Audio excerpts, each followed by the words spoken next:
राम से सब छिना लेकिन सब मिला। इसीलिए मैं बार बार अपने सत्र में एक बात कहता हूं, महत्वाकांक्षा खूब रखिए, लालच शून्य रखिए। ये जो आपके पास है इसे जब तक पर्याप्त मानते रहोगे तब तक खुश रहोगे। जिस दिन दूसरे के पास जो है उसको प्राप्त करने की कोशिश करोगे उस दिन कष्ट में आ जाओगे। टेलीविजन पर क्या विज्ञापन आ रहा है? ये दो भाई बहन बैठे हैं, ये एक मामा जी बैठे हैं, एक माता बैठी है। इनमें प्रेम की क्या कमी है भैया? 2 शताब्दी से ज्यादा का प्रेम है दोनों का एक दूसरे से, भैया बहन का। हमको क्या सिखाया जा रहा है? रक्षाबंधन से 5 दिन पहले एक डायमंड की कंपनी आती है, वो कहती है इस रक्षाबंधन बहन को ये हीरा दे दो।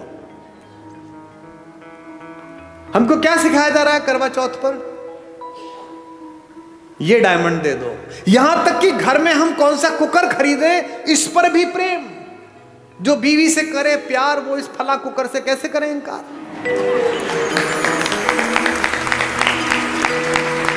यानी जिनके घर में वो कुकर नहीं आता वो अपनी पत्नी से प्रेम नहीं करते। मेरे घर में शुरू में कुकर नहीं था तो मेरे पिता ने मेरी मां से प्रेम नहीं किया।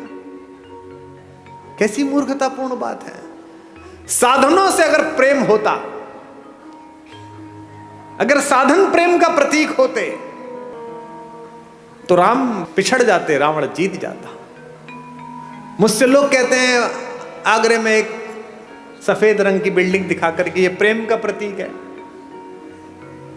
इसे प्रेम का प्रतीक बताते हो? ये प्रेम का प्रतीक है? अरे प्रेम का सबसे बड़ा प्रतीक तो समुद्र के नीचे इकट्ठे हुए वो पत्थर है जिन पर मेरा राम चल कर गया।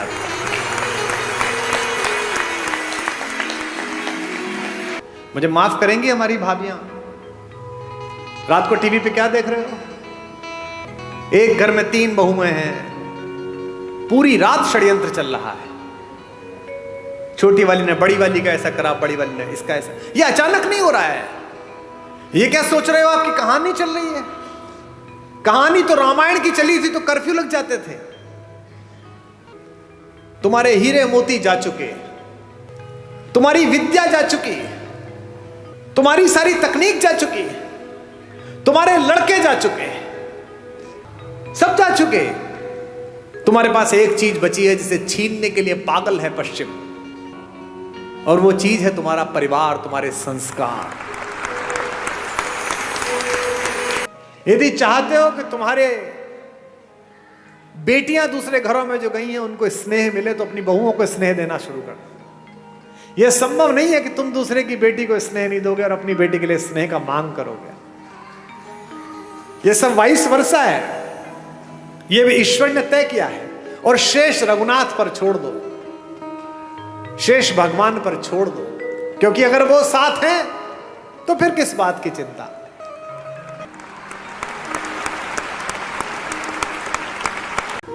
इस हॉल में मां भी हैं, बुजुर्ग भी हैं, मेरे समवयस्क भी हैं, मेरे से ठीक पीछे वाले बच्चे भी हैं और बहुत छोटे बच्चे भी हैं। इसलिए बहुत जरूरी है कि राम की कहानी में परिवार का क्या महत्व है, राम की कहानी में इस संस्कार का क्या महत्व है, इस पर मैं चर्चा करूं। क्योंकि राम की कहानी इसी सामंजस्य की कहानी है, इसी एकात्मकता की कहानी है। जिस भी आंगन में बुजुर्गों का पेड़ अभी तक खड़ा हुआ है, पृथ्वी पर उससे ज्यादा आनंदित कोई परिवार नहीं है, उससे बढ़िया परिवार कोई।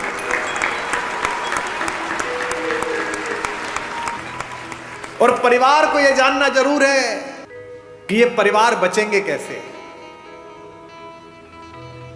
परिवार में काम करने वाले लोग, साथ में व्यापार करने वाले लोग, गाड़ी चलाने वाला ड्राइवर, आपका माली, आपका मैनेजर, आपका कैशियर, इन पर भी लगाम रखनी है। क्योंकि अगली पंक्ति पर आप शायद सहमत होंगे तो मैं अपना वाचन, अपनी बात शुरू करूंगा। बहुत आवश्यक है कि इन पर भी लगाम हो, इन पर भी दृष्टि हो। क्योंकि राम की कहानी यही बताती है कि किसी एक महल में एक मंथरा निकल जाए तो कितना दुख पैदा हो सकता है, और किसी घर में एक राम निकल जाए तो कितना सुख पैदा हो सकता है।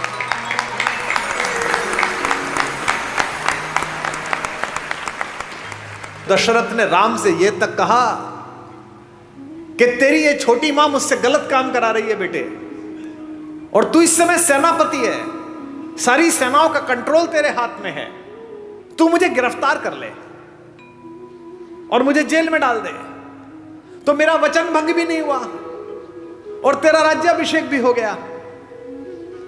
मैं जेल में रह लूंगा लेकिन मैं तुझे निष्कासन नहीं दे सकता। लक्ष्मण कहते हैं राम से कि ये तीर, ये धनुष कंधे पे लटकाए घूमते हो, घर में अत्याचार हो रहा है, अनाचार हो रहा है, चुप बैठे हुए हो। कह रहे वलकल्ला, वनवास जाऊंगा, मैंने कैसे भाई की पूजा की, कैसे नायक हो। जब तुम कहते हो मेरे बड़े भैया कि मैं अत्याचार सहन नहीं करूंगा, तो अत्याचार तो यही हो रहा है घर में, तो तीर उठाते क्यों नहीं हो। राम ने कितनी अद्भुत बात कही। राम कहते किस पर तीर उठाऊं, इस मां पर बचपन में जिसका सपना देख के इसके पास आकर सोया हूं, इस पिता पर जिसने सुबह अपने बाल बनाते समय एक सफेद बाल देखा और उस बाल को देखकर गुरु वशिष्ठ के घर गए और कहा कि अब बस मेरा राज्य समाप्त हुआ, राम को दे दीजिए। या इस भरत पर, पाप भी जिसकी सोच की सीमा के बाहर खड़ा होकर प्रणाम करता है कि यहां नहीं जा सकता। किस पर तीर चलाने के लिए बोलता है, बता। राम कहते हैं कि बता मुझे, मैं किसको मारकर पातक लूं, इन तीनों में से किसे मार दूं। और आज समस्या क्या है, मुझे माफ करेंगी हमारी भाभियां, रात को टीवी पे क्या देख रहे हो, एक घर में 3 बहुएं हैं, पूरी रात षड्यंत्र चल रहा है। छोटी वाली ने बड़ी वाली का ऐसा करा, बड़ी वाली ने इसका ऐसा। ये अचानक नहीं हो रहा है। ये क्या सोच रहे हो, आपकी कहानी चल रही है।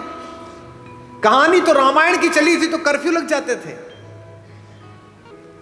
तुम्हारे हीरे मोती जा चुके, तुम्हारी विद्या जा चुकी, तुम्हारी सारी तकनीक जा चुकी, तुम्हारे लड़के जा चुके, सब जा चुके। तुम्हारे पास एक चीज बची है जिसे छीनने के लिए पागल है पश्चिम, और वो चीज है तुम्हारा परिवार, तुम्हारे संस्कार। अब इस पर डाका डालने की कोशिश है।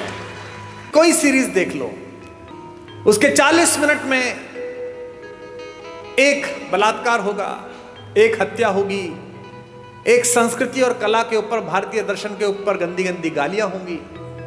ये क्या है, ये धीमे धीमे आपके घरों तक जहर पहुंचाया जा रहा है।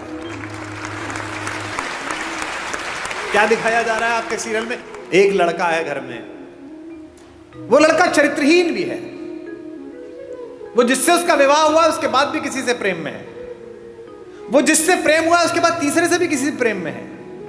उस परिवार की दोनों महिलाएं उससे विवाह कर चुकी हैं। आप में से किसी ने ऐसा घर कहीं देखा है? ये भारत के घर नहीं है, एक परिवार में भी ये संस्कार नहीं, लेकिन ये डालने की कोशिश की जा रही है कि ये सही है। तो हमारे परिवार के संस्कारों पर विषाणु का हमला है। आप समझिए ध्यान से, क्या घर ऐसे होते हैं जो दिखाए जा रहे हैं? उनको पता है कि आपके यहां आज भी ये स्थिति है कि अगर कोई भाई संकट में होगा तो दूसरा भाई आ जाएगा। इस नींव को तोड़ दिया अगर तो खेल अपने हाथ में है। अगर आपके मन में से संतोष हटा दिया जाए कि एक वलकल में रहकर भी मिथिला की राजकुमारी और अयोध्या की महारानी सीता 14 वर्ष काट देती है, तो आप बाजार में कैसे जाओगी? कलेजे पे हाथ रख के बताओ कलकत्ता वालों, जब 10 साल पहले इंटरनेट की शॉपिंग नहीं थी, परचून की दुकान पे जाते थे, उतना ही सामान लेके आते थे जितना आवश्यक था। पर्ची जाती थी ना, परचून वाला आपसे यह कहता था कि भाभी जी आधा किलो जीरे के साथ आधा किलो हल्दी और फालतू ले जाओ। आप कहते हल्दी रखी है, क्यों ले जाऊं? उतनी परचून पे सामान लिखिए, उतना ही सामान बनता था, उतना ही सामान आता था। अब मॉल में जाते हो, बाजार सामने है, ये भी डाल दे, ये भी डाल दे, ये भी डाल दे, उसकी आवश्यकता नहीं है फिर भी डाल दे। ये पोछे नए तरीके के आए हैं, ये सामान उठाने के चमचे नए तरीके के आए हैं, ये तवे नए तरीके के आए हैं। लकड़ी के तवे बेच दिए लोगों ने, जो लकड़ी खुद ही जल जाएगी, कि सब ये बहुत अच्छे होते हैं। तवे ले आया, आप यूज नहीं करे आपने। अच्छा छोड़ो, अब आपने मॉल जाना भी बंद कर दिया, तो उसने कहा अरे ये तो ग्राहक फंस ही नहीं रहा, कुमार विश्वास तो घर बैठ गया, तो आ ही नहीं रहा, तो उन्होंने मोबाइल पे दे दिया, बोले यहीं देख बाजार। बाजार सामने, ये मुस्कुराते हुए चेहरे पर अच्छी सी शर्ट, मेरी हाइट कितनी 5'11" है ना, मेरा साइज कितना, मेरा वजन कितना, और वो पहन किसने रखी है, 6 फुट 1 इंच के जिम मारे हुए लड़के ने, फंसी हुई है शर्ट, बढ़िया लग रही है, 2 बटन खुले हुए हैं। कुमार विश्वास को लगा ये पहनने के बाद सनी देओल लगेगा, तो खट ले ली, 5000 रुपए की आई, टांग के देखी तो अच्छी नहीं लग रही, क्योंकि वो क्या था, माया मृग, वही सोने का हिरन है जिसके पीछे कुमार विश्वास तीर लेकर निकल लिए। बाजार में चुंबक का गुण भर दिया गया है और आदमी के शरीर और आत्मा को लोहे का बना दिया गया है। समझना कैसे है, एक लड़की अपने छोटे भाई को पीठ पे बांध के पहाड़ पे चढ़ रही थी, थोड़ी देर तक चढ़ी, फिर सांस फूलने लगा, फिर थोड़ा चढ़ी, फिर सांस फूलने लगा। ऊपर से लौटते हुए मवेशी चराने वाले मिल गए, उसने कहा कि इसको नीचे क्यों नहीं रख देती है, आ जाएगा, इतना भारी हो रहा है। उस लड़की ने कहा भारी, ये वजन नहीं है, ये मेरा भाई है।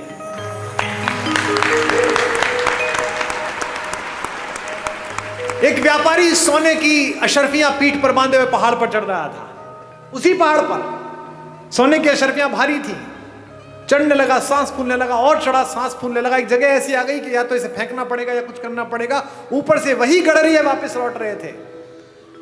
उन्होंने उस सेठ से कहा कि ये जो पीठ पे बांध रखा है, इसे छोड़ क्यों नहीं देता, जान बच जाएगी, ऊपर पहुंच जाएगा। सेठ ने कहा छोड़ कैसे दूं, मेरा भाई थोड़ी है, ये तो पैसे हैं। अब आपको तय करना है कि आपको वो वाली बहन बनना है, वो सेठ वाला भाई बनना है।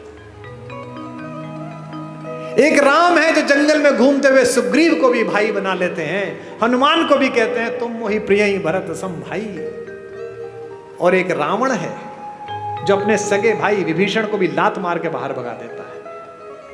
इस कहानी में केवल यही सीखते चलना, इसके पास क्या था, इसके पास क्या था, अपनी तुलना करना, फिर देखना रावण की तरफ खड़े हो कि राम की तरफ खड़े हो। और कितने भी बुद्धिमान हो, कितने भी अक्लमंद हो, रावण से अक्लमंद नहीं हो सकते।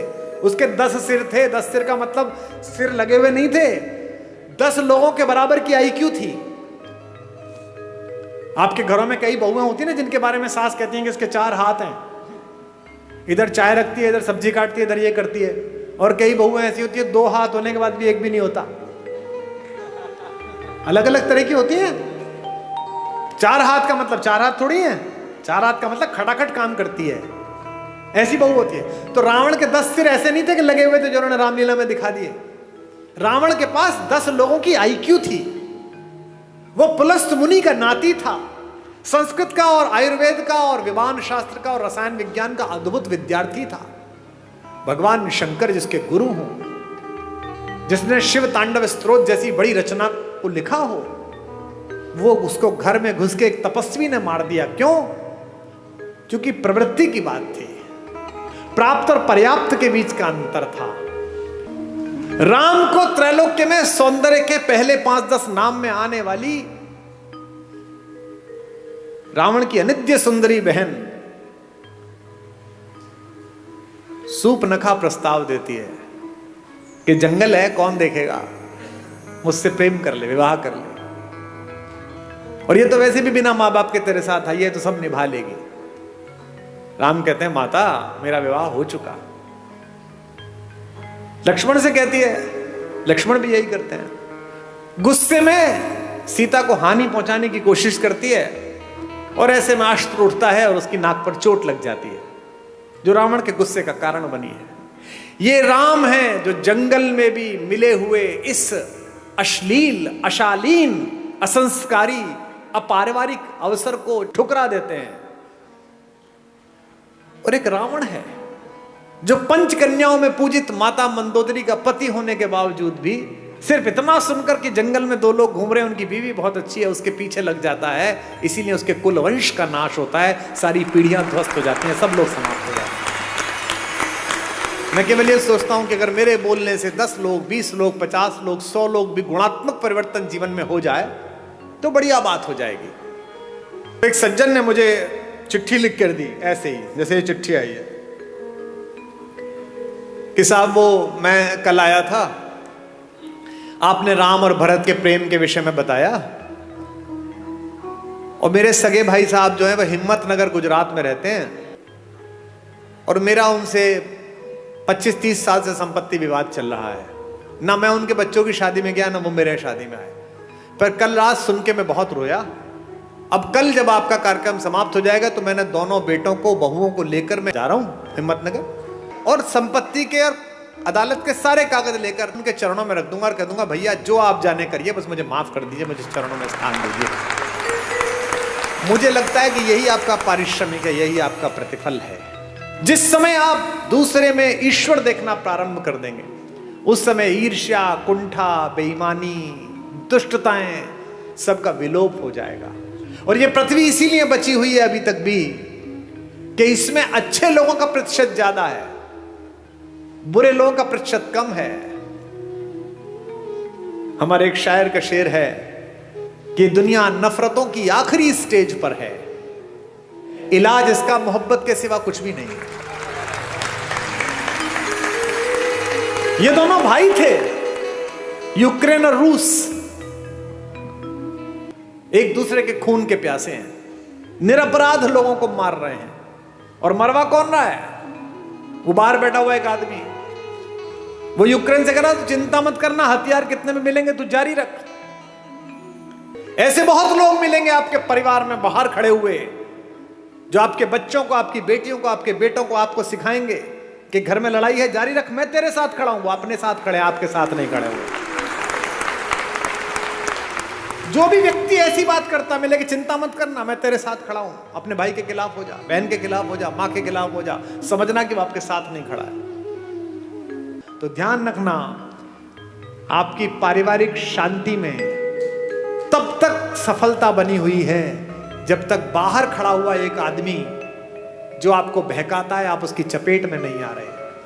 परिवार के बाहर खड़ा हुआ कोई भी आदमी परिवार के किसी व्यक्ति के खिलाफ भड़काए तो समझ लेना मंथरा द्वार तक आ गई है। अब आपको तय करना है कि अयोध्या बचानी है कि नहीं बचानी। क्योंकि जो आपके साथ खड़ा है वो कह रहा है कोई बात नहीं, थोड़ा नुकसान फायदा चलता रहता है, राम से सब छिना लेकिन सब मिला। इसीलिए मैं बार बार अपने सत्र में एक बात कहता हूं, महत्वाकांक्षा खूब रखिए, लालच शून्य रखिए। ये जो आपके पास है इसे जब तक पर्याप्त मानते रहोगे तब तक खुश रहोगे। जिस दिन दूसरे के पास जो है उसको प्राप्त करने की कोशिश करोगे उस दिन कष्ट में आ जाओगे। टेलीविजन पर क्या विज्ञापन आ रहा है? ये दो भाई बहन बैठे हैं, ये एक मामा जी बैठे हैं, एक माता बैठी है। इनमें प्रेम की क्या कमी है भैया? 2 शताब्दी से ज्यादा का प्रेम है दोनों का एक दूसरे से, भैया बहन का। हमको क्या सिखाया जा रहा है? रक्षाबंधन से 5 दिन पहले एक डायमंड की कंपनी आती है, वो कहती है इस रक्षाबंधन बहन को ये हीरा दे दो। हमको क्या सिखाया जा रहा है करवा चौथ पर? ये डायमंड दे दो। यहां तक कि घर में हम कौन सा कुकर खरीदे इस पर भी प्रेम। जो बीवी से करे प्यार वो इस फला कुकर से कैसे करे इनकार?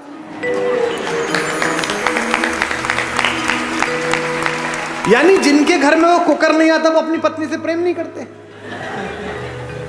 मेरे घर में शुरू में कुकर नहीं था तो मेरे पिता ने मेरी मां से प्रेम नहीं किया।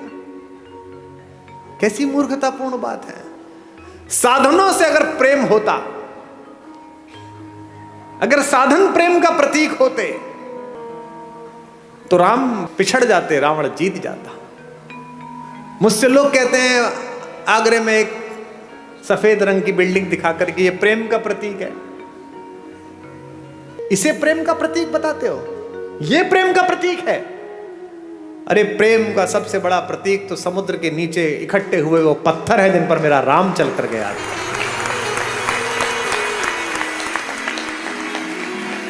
राम ने कहा है ऐसी की तैसी इस पर्वत की, ऐसी की तैसी इस समुद्र की। अगर मेरी प्रेमिका मेरी पत्नी के बीच में कोई आया है तो 7 समंदर पार छुपाओ, उसके घर में जाके मारूंगा। ये प्रेम है, इसे प्यार कहते हैं। प्रेम साधन पर कैसे निर्भर हो गया? महिलाएं एक दूसरे से पूछती हैं इस बार करवा चौथ पे क्या दिलाया, इस बार एनिवर्सरी पे क्या दिलाया। नहीं, उपहार देने चाहिए, लेने चाहिए, अच्छी बात है, पर इससे प्रेम कैसे जस्टिफाई हो रहा है? कोई ज्योतिषी बता सकता है कि इस वाली शादी में इतने कैरेट का हीरा दे दो, इसके बाद तलाक नहीं होगा? बता सकता है? नहीं बता सकता। लेकिन अगर माओ ने बेटियों में संस्कार डाले हों कि जिस घर जा रही हो उस घर में जो मां है वो भी मां ही है, अगर पिताओं ने पुत्रों में संस्कार डाले हों कि जिसकी बेटी इस घर में आ रही है उसका उतना ही अधिकार है जितना तेरा इस घर पर अधिकार है, तो हीरे की जरूरत ही नहीं है, घर ही अयोध्या बन जाएगा। अनुभव की मान्यता है। जिन परिवारों में अनुभव का सम्मान नहीं है उन परिवारों में प्रगति नहीं है। दिस इज माई लाइफ कहने वाले जो लोग हैं ना, जो छोटे बच्चे हैं, उनको ये जानना चाहिए कि अनुभव के सम्मान से ही बहुत सारी चीजें आती हैं। अनुभव से ही अगर सारे वानर युवा होते और एक जामवंत ना होता तो राम सीता तक पहुंच जाते। सब तो समुद्र के किनारे खड़े होकर ये सोच रहे थे यार मैं 40 किलोमीटर जा सकता हूं, मैं 5 किलोमीटर जा सकता हूं, कूद चेक कर रहे थे। जामवंत थे, उन्हें पता था कि ये हनुमान जा सकता है, लेकिन ये भूल गया है, इसको शाप मिला है। लेकिन कोई याद दिलाएगा तो याद आ जाएगा। तो हनुमान के कंधे पर हाथ रखकर बुजुर्ग जामवंत ने क्या कहा? का चुप साध रहे बलवाना, तू क्या चुप बैठा हुआ है, तू तो पार कर ही सकता है। और हनुमान ने मार दी उछाल और चले गए परली पार। इसलिए हर घर में एक जामवंत जरूरी है, एक बुजुर्ग जरूरी है कि जब तुम थक जाओ तो तुम्हारे कंधे पर हाथ रखकर कह सके क्या चिंता करता है बेटा, मार उछाल। एक जामवंत सबके घर में जरूरी है। और हम इन जामवंतों को सोचते हैं कि ये तो बूढ़े हो गए, ये क्या बताएंगे। मेरे पिता 86 वर्ष के हैं, वो फोन करते हैं तो मैं बिल्कुल एकदम सतर्क होकर उनसे बात करता हूं। उनका नाम भी सेव कर रखा है, रॉयल टाइगर। तुरंत डर के फोन उठाते हैं। मेरी बेटियां हंसती हैं कि बोलो, बहुत बड़े ज्ञानी बनते हो, किसी को कुछ भी समझते नहीं हो। अब देखो, मैं जानता हूं 87 वर्ष का एक बुजुर्ग आदमी मेरा कुछ नहीं बिगाड़ सकता अगर मैं अभद्रता करूं, वो भी जानते हैं।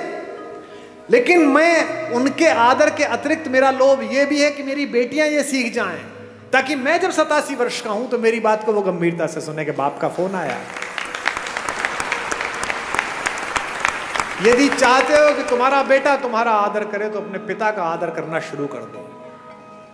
यदि चाहते हो कि तुम्हारे बेटियां दूसरे घरों में जो गई हैं उनको स्नेह मिले तो अपनी बहुओं को स्नेह देना शुरू कर दो। यह संभव नहीं है कि तुम दूसरे की बेटी को स्नेह नहीं दोगे और अपनी बेटी के लिए स्नेह का मांग करोगे। यह सब वाइस वर्सा है, यह भी ईश्वर ने तय किया है। और शेष रघुनाथ पर छोड़ दो, शेष भगवान पर छोड़ दो, क्योंकि अगर वो साथ हैं तो फिर किस बात की चिंता।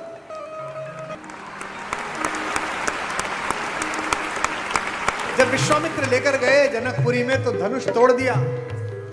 धनुष तोड़ने के बाद जनक ने कहा कि विवाह कर लो। तो राम ने कहा कि विवाह नहीं कर पाऊंगा। बोले क्यों? बोले पिता से आज्ञा ही नहीं ली। तो विश्वामित्र ने कहा कि तुम्हारे खानदान में तो 3-4 शादियां होती हैं, एक शादी यहां कर लो, अगली शादी पिताजी के कहने से कर लेना। इस परिवार में राम पहले व्यक्ति है, इसीलिए मर्यादा पुरुषोत्तम है। उन्होंने ये मर्यादा दी। और उन्होंने कहा अपने भाई से, लक्ष्मण से, रात्रि में कि लक्ष्मण, मैं विवाह करूंगा तो एक करूंगा,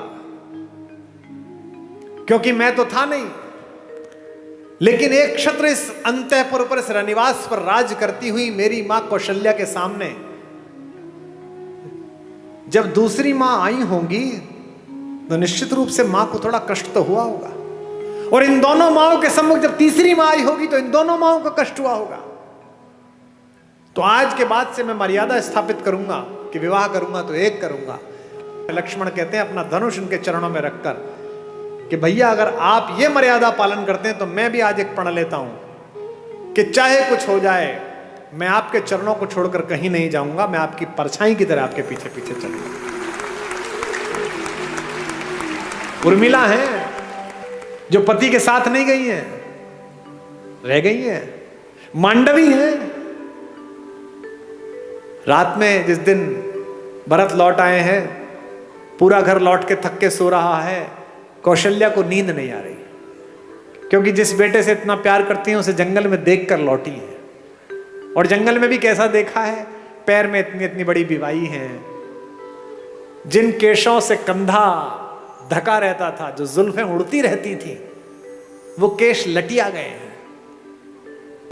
उस जटा को बांध के जूड़ा बना लिया है राम ने। पूरा शरीर टैन हो गया है, जल गया है, चेहरे पर तेजस्विता है, लेकिन क्या है 24 घंटे कंधे पर धनुष रखना पड़ता है लक्ष्मण को और राम को, तो यहां मूंज के निशान पड़ गए हैं राम के कंधे पर। बेटे को इस सांसारिक कष्ट में देखकर बेचैन है कौशल्या, सो नहीं पा रही हैं,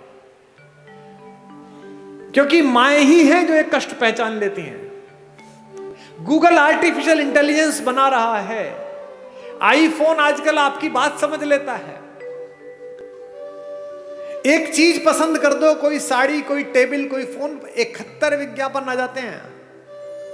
किसी शहर में कमरा ढूंढ लो, 50 विज्ञापन आ जाते हैं।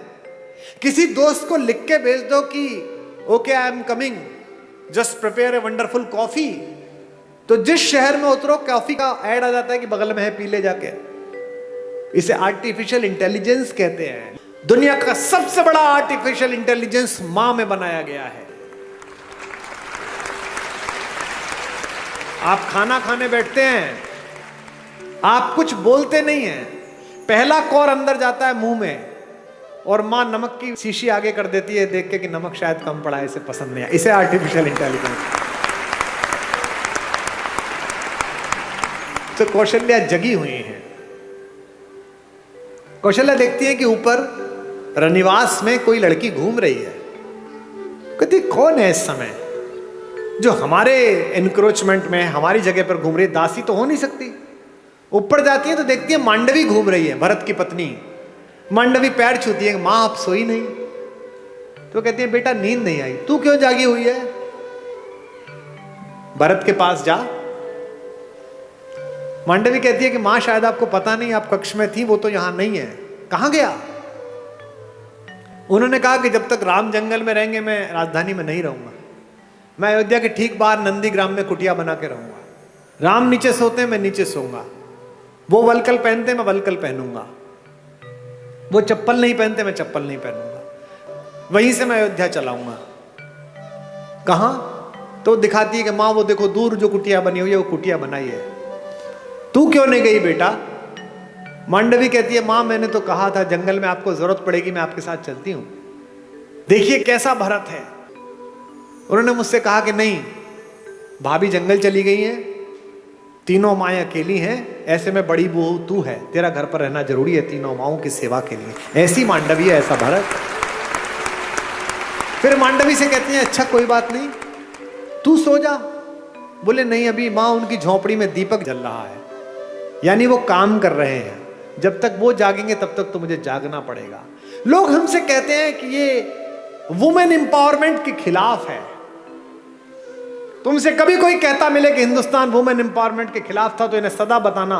आज से 1000 साल पुरानी कोई मूर्ति निकाल के लिया हो हिंदू देवी देवताओं की, सब में उनकी पत्नियां उनके बगल में खड़ी हुई हैं। ऐसा कोई देवता नहीं मिलेगा जो अपनी पत्नी के बिना खड़ा। हिंदुस्तान के देवताओं के नाम क्या है? भारत के देवताओं के क्या नाम है? सीता राम। कभी सुना राम सीता? आपने कभी सुना राम सीता का मंदिर है? सीताराम का मंदिर है। आगे राधा कृष्ण। आपने सुना वृंदावन में कृष्ण राधा का मंदिर है? नहीं, राधा कृष्ण। हमारे सारे देवी देवताओं में पहले पत्नी का नाम है नमः पार्वती पतये। पार्वती पति को प्रणाम है। हमारे यहां पहले देवियों के स्थान है, बाद में देवता आते हैं। दुनिया की पहली जज भारत की महिला हुई। जब आद्य शंकराचार्य ने आचार्य मंडन मिश्र के साथ शास्त्रार्थ किया तो यह तय हुआ कि एक जज बिठाया जाए। जज कौन बैठे? तो मंडन मिश्र की पत्नी देवी भारती बैठी, जो कहते हैं वुमेन एम्पावरमेंट। और ये जो घूंघट है ये भी भारत में नहीं था। ये तो जब इन्वेजन आया तब उन आतंकवादियों से बचाने के लिए कहा गया महिलाएं घूंघट कर लें ताकि ये लूटमार ना कर पाए ज्यादा। आपने आज तक भी पार्वती जी, सीता जी कभी आपने घूंघट में देखी? 1000 साल 1500 साल पुरानी मूर्तियां ले आओ, सामान्य रूप से एक साड़ी पहन रखी है, कंचुकी पहन रखा है, नीचे पहन रखा है और आभूषण पहन रखे, और हमारी माता तैयार है। दुनिया की सबसे शक्तिशाली महिला अवधारणा हमारे यहां। रावण अपने महल में आकर बहुत रोता है, जोर जोर से रोता है।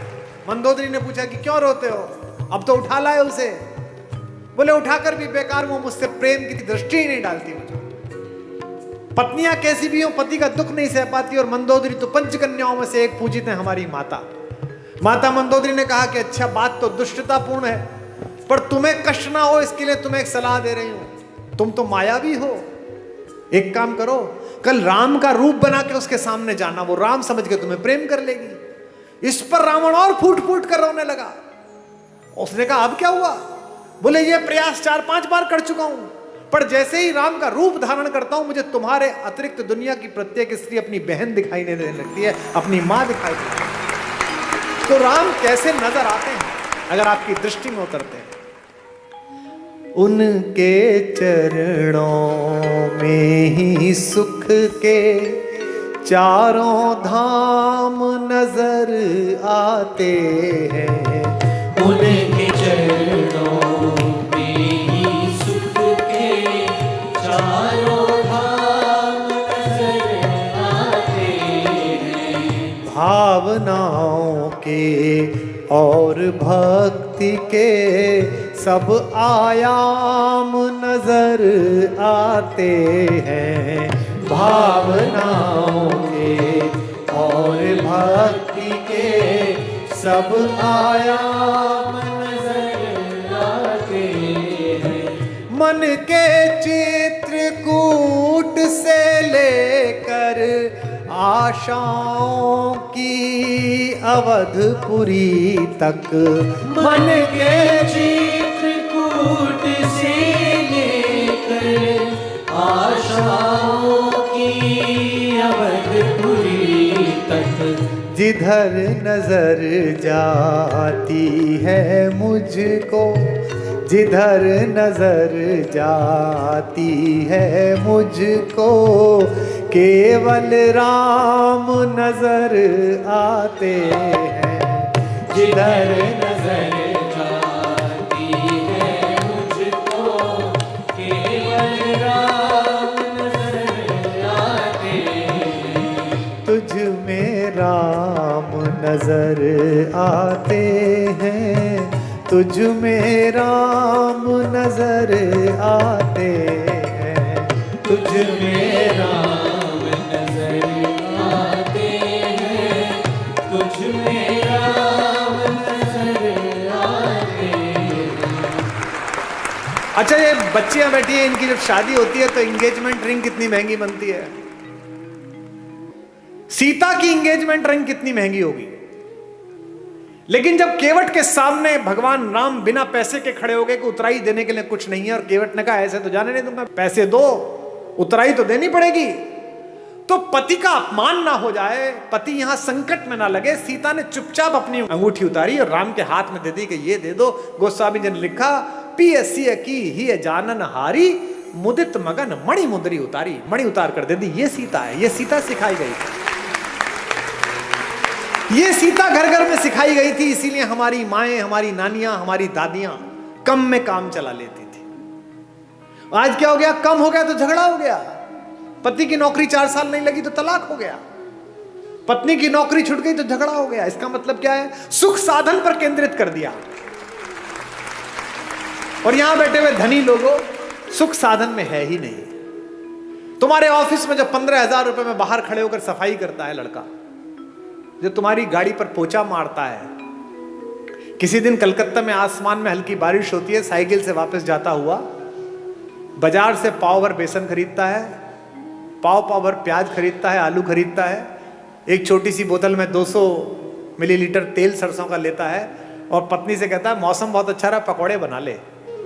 वो स्टोव पे पकौड़े बनाती है, दोनों बाहर बैठकर खाते हैं और शाम को सोते हुए कहता है यार क्या शाम बीती है, भगवान का धन्यवाद, क्या अच्छा मौसम है, क्या बढ़िया हो। और तुम पेरिस जाकर भी सुखी नहीं हो, तुम लंदन की ऑक्सफोर्ड स्ट्रीट पे शॉपिंग करते हुए खुश नहीं हो, क्योंकि तुम डेपुटेशन पे दुख को भेज रहे हो। दुख हो गया है थोड़ी मार्केटिंग कर लूं शायद कम हो जाएगा, दुख हो गया है थोड़ा मेकअप करके एक सेल्फी ले लूं शायद कम हो जाएगा। ये जो फेसबुक पर, ट्विटर पर, इंस्टाग्राम पर बहुत हंसते मुस्कुराते चेहरे हैं, इनमें से अधिकांश की जड़ें खोखली हैं, इसीलिए ये आत्महत्या करते हैं, इसीलिए ड्रग्स में गए हैं, इसीलिए शराब में गए हैं। ये राम की कहानी आपकी जड़ों की आत्मा में यूरिया का काम करती है, आध्यात्मिकता का। ये आपको मजबूत करती है, एक भाई की तरह, एक पति की तरह, एक पुत्र की तरह, एक नागरिक की तरह। भाई भाई के संबंध, भाई बहन के संबंध। अब 2 बहनें हैं इसमें, इस कहानी में। भाई बहन का संबंध ठीक ना हो तो गड़बड़ हो सकती है। एक बहन है शूर्पणखा, जिसको अपने बदले की चिंता है, भाई के नाश हो जाने की चिंता नहीं है। मेरा बदला पूरा हो जाए बस। वो ये नहीं कहती कि मेरा अपमान किया, वो ये नहीं कहती कि मैंने नीचतापूर्ण व्यवहार किया, वो कहती है कि मैंने बताया मैं तुम्हारी बहन हूं, इसके बाद मेरा अपमान कर दिया। और उसकी तो बीवी बहुत सुंदर है, वो जंगल में क्या कर रही है, वो तो भैया आपके पास होनी चाहिए। ऐसी बहन देखी है कोई जो अपनी भाभी के रहते बाहर की किसी औरत का वर्णन करे कि इसे अपना लो? इसका मतलब वो बहन ही दुष्ट है, उसने अपने भाई का नाश करा दिया। एक सीता है, सीता का भी एक भाई है, आपको पता है? जब अशोक वाटिका में माता बैठी हुई है तो रावण आता है उनसे मिलने, रोज आता है, कहता है मेरा प्रणय प्रस्ताव स्वीकार कर ले। क्या उस तपस्वी के पीछे पड़ी रहेगी, वो तो जंगली है, मैं मार दूंगा उसे, खत्म हो जाएगा, वो कुछ नहीं कर पाएगा, तुझे ले नहीं जाएगा। माता पूरी सात्विकता के साथ बैठी है। एक दिन कहता है कि देख मेरी बात मान ले, अन्यथा मैं बलपूर्वक तुझे उठा लूंगा यहां से। तो वो जिस चटाई पर बैठी हैं, उस चटाई का एक तिनका तोड़ती हैं और तिनका तोड़कर अपने रावण के बीच रख देती हैं और कहती हैं कि तू कैसी मूर्खतापूर्ण बात करता है रे, कि तू मुझे छू लेगा? ये तिनका रखा है, इसे पार करके दिखा दे, तेरे में औकात है तो। एक वैज्ञानिक सोच वाली युवती ने मुझसे पूछा कि क्या कुमार विश्वास जी आप भी कैसी पोंगा पंडितों वाली मूर्खतापूर्ण बातों की समर्थन करते हो? जो कैलाश पर्वत को उठा लेता हो तो तिनका नहीं उठा पाएगा। ऐसा क्या सीता में मनोबल आ गया तिनके को देख? अब मैं जो बात कह रहा हूं उसको बहनें सुने। एक लड़की अपने पति के साथ भी इतना सुरक्षित अनुभव नहीं करती इतना भाई के साथ करती है। क्यों? सीता भूमि से पैदा हुई है, सीता का नाम है भूमिजा, और तिनका भूमि से पैदा हुआ है। संस्कृत में उसे कहते हैं भूमिज। वो तिनका नहीं है, वो सीता का भाई है। सीता कहती है मेरे इस भाई से निपट ले, पति से तो बाद में निपटना, वो तो बाद में आ जाएगा, पहले इस भाई से निपट। एक तृण धरकर कहती है, उसकी ओट में बैठकर कहती है वैदेही, तृण धरि ओट कहत वैदेही, तृण धरि ओट कहत वैदेही, सुमिर अवधपति परम स्नेही, तृण धरि ओट कहत वैदेही, सुनिर अवधपति परम स्नेही। एक बात आपको बता दूं मैं, जिस दिन आपको अपने पिता की बेटी से अपनी बेटी ज्यादा अच्छी लगने लगे, उस दिन समझ लेना कि अमंगल की तीर्थ यात्रा प्रारंभ हो गई है। क्योंकि पहला संबंध तो पृथ्वी पर आपका उसी से है जो एक कोख से पैदा हुआ है। ये जो भैया दूज पर और राखी पर बहनें राखी बांधने आती हैं, हम क्या समझते हैं कि ये एक त्योहार मनाने आती है? नहीं, ये उस भाई में अपने माता पिता का मंगल ढूंढती हैं। ये जानती है कि मेरा भाई ठीक रहा तो मेरे माँ बाप का बुढ़ापा ठीक कटेगा, ये समृद्ध रहा, ये शक्तिशाली रहा तो अच्छा हो जाएगा, और उसी के आशीर्वाद से तुम्हारा स्वास्थ्य चलता है। इसीलिए उस तिनके की ओट पर बैठी हुई सीता जानती हैं कि जब तक ये तिनका है, जब तक ये मेरा भाई है, चाहे कैसा भी हो, तिनके से ज्यादा गरीब बेचारा कौन होगा? तिनका तो बहुत ही गरीब भाई है, लेकिन फिर भी वो जानती है कि ये रक्षा करेगा। इसलिए इस पूरे पारिवारिक प्रतिष्ठान में, राम कथा में एक एक प्रतीक शास्त्र ऐसा है जो आपको आपके पारिवारिक मूल्यों के साथ जिंदा रख सकता है।